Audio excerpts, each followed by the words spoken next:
এই পর্বে এসে আমরা দেখব স্ট্যাটিক কিওয়ার্ড কি, কিভাবে কাজ করে এবং আমরা স্ট্যাটিক কিওয়ার্ড কেন ব্যবহার করি।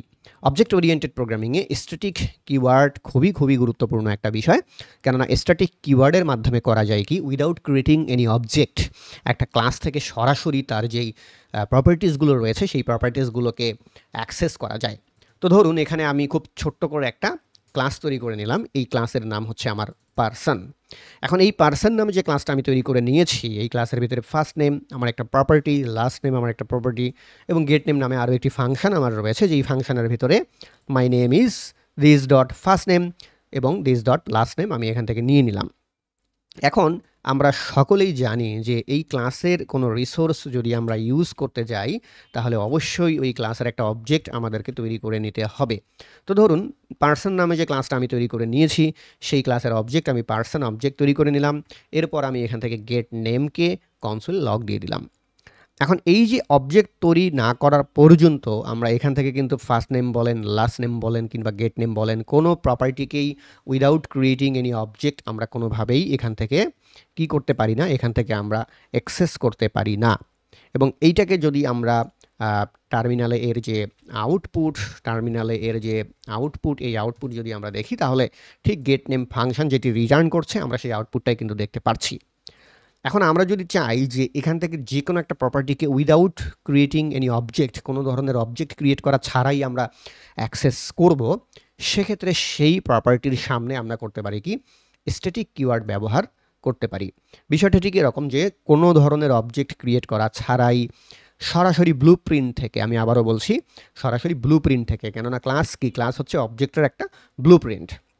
এখন without creating any instance, without creating any object, সরাসরি আমরা যদি ক্লাস থেকেই ধরুন ফার্স্ট নেম প্রপার্টিকে অ্যাক্সেস করতে চাই, লাস্ট নেম প্রপার্টিকে অ্যাক্সেস করতে চাই বা গেট নেম প্রপার্টিসকে অ্যাক্সেস করতে চাই, যে কোনো প্রপার্টিসকে অ্যাক্সেস করতে চাইলে সেই প্রপার্টির সামনে আমরা লিখে দেবো স্ট্যাটিক। এখানে সরাসরি স্ট্যাটিক লিখে দিলে কি হবে, উইদাউট ক্রিয়েটিং এনি অবজেক্ট, কোনো প্রকার অবজেক্ট তৈরি করা ছাড়াই সরাসরি ক্লাস থেকে ডট দিয়ে আমরা ওই প্রপার্টিটাকে অ্যাক্সেস করতে পারবো। খেয়াল করে দেখেন ফার্স্ট নেমের সামনে স্ট্যাটিক কিওয়ার্ডটা ব্যবহার করা হয়েছে, দ্যাটস ওয়াই সরাসরি আমরা এখান থেকে ফার্স্ট নেমকে অ্যাক্সেস করতে পারছি।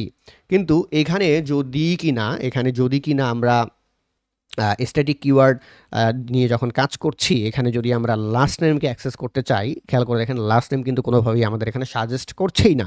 কেন সাজেস্ট করছে না? কেননা লাস্ট নেম যে প্রপার্টি, এই প্রপার্টিটা স্ট্যাটিক কোনো প্রপার্টি নয়।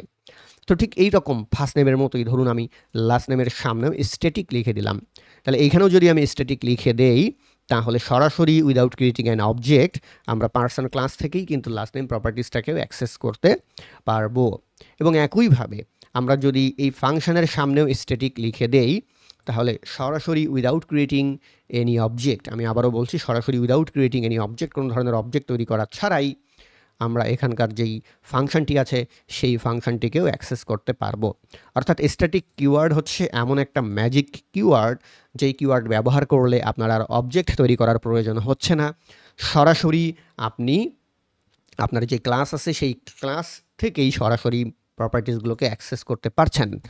এবার যদি আমরা এটাকে নোড ইন্ডেক্স ডট জিএস টার্মিনালে একটা কমান্ড দিয়ে এটাকে যদি আমরা রান করি, সো আমি টার্মিনালে কমান্ড এটাকে রান করছি, খেয়াল করে দেখেন প্রথম স্ট্যাটিক ফার্স্ট নেম পেয়েছি, last static properties last name পেয়েছি এবং দ্য থার্ড স্ট্যাটিক মেথড, সেই মেথড থেকে আমরা যে রিটার্ন পেয়েছি সেই রিটার্নের আউটপুট এখানে আমরা দেখতে পাচ্ছি।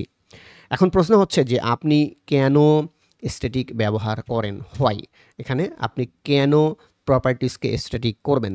প্রথমত এখানে তো আমরা বুঝতেই পারছি যে স্ট্যাটিক কিওয়ার্ড ব্যবহার করলে কোনো প্রপার্টিকে আমরা without creating any object access করতে পারি, অর্থাৎ আমাদের বিষয়টা আরও বেশি সিম্পলিস্টিক হয়ে যায়, আরও বেশি মিনিমাল হয়ে যায় এবং আরও বেশি কোডগুলো ক্লিন হয়ে যায় এবং এক লাইন কোড আমাদের কমেও যাচ্ছে, যেহেতু আমাদের অবজেক্ট তৈরি করার ফার্দার আর কোনো প্রয়োজন হচ্ছে না। তারপরেও এখানে যদি আমরা কেন স্ট্যাটিক ব্যবহার করি এটাকে স্পেসিফিক করে বলতে চাই, সেক্ষেত্রে প্রথমে বলবো হচ্ছে shared properties. Shared properties means ধরুন আপনার একটা ক্লাসের ভিতরে অনেকগুলা ছোট ছোট ফিচার্স রয়েছে, অনেকগুলো ছোট ফাংশনস রয়েছে। এখন যে কোনো একটাকে বা দুইটাকে বিভিন্ন জায়গায় আপনাকে সেগুলোকে শেয়ার করতে হয়। তাহলে যে কোনো একটা প্রপার্টিকে বা দুইটা প্রপার্টিকে যদি ইনস্ট্যান্ট আপনি শেয়ার করতে চান, সেক্ষেত্রে নিশ্চয়ই আপনি চাইবেন না যে সেই পুরো ক্লাসের একটা অবজেক্ট তৈরি করে তারপরে সেটাকে শেয়ার করতে। তো এই ধরনের ছোট অনেকগুলো যদি আমি কি বলবো accumulated shared properties একটা ক্লাসের ভেতরে থাকে, সেক্ষেত্রে আমরা করতে পারি কি, আমরা স্ট্যাটিক ব্যবহার করতে পারি। এবং ২ নাম্বার কারণ যদি আমি বলি, সেক্ষেত্রে বলতে হয় ইউটিলিটি ফাংশনস।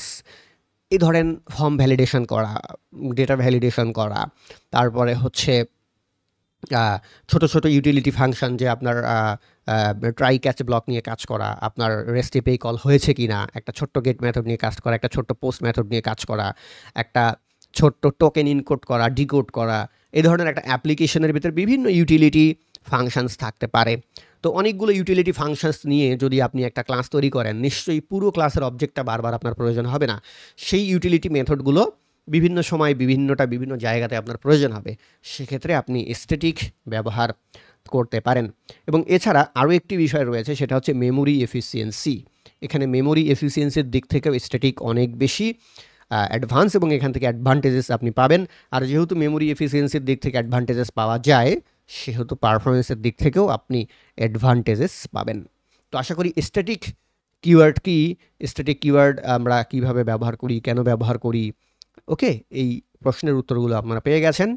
এরপরে নেক্সট পর্বে গিয়ে আমরা শেখা শুরু করব অবজেক্ট ওরিয়েন্টেড প্রোগ্রামিংয়ে একেবারে প্রাণ, যেটাকে আমি বলি most important term, that is inheritance. Inheritance কী, কীভাবে কাজ করে, ইনহেরিটেন্সের ভিতরে কীভাবে কনস্ট্রাক্টর কাজ করে, ইনহেরিটেন্সের ভিতরে কীভাবে স্ট্যাটিক প্রপার্টিস কাজ করে, ওভাররাইডিং কী, ওভারলোডিং কী, পলিমরফিজম কী, অ্যাবস্ট্রাকশন কী, ইনক্যাপসুলেশন কী, আরও অনেকগুলো গুরুত্বপূর্ণ বিষয় রয়েছে যেগুলো আমাদেরকে শিখতে হবে। এই ভিডিওতে এই পর্যন্তই। ধন্যবাদ সবাইকে।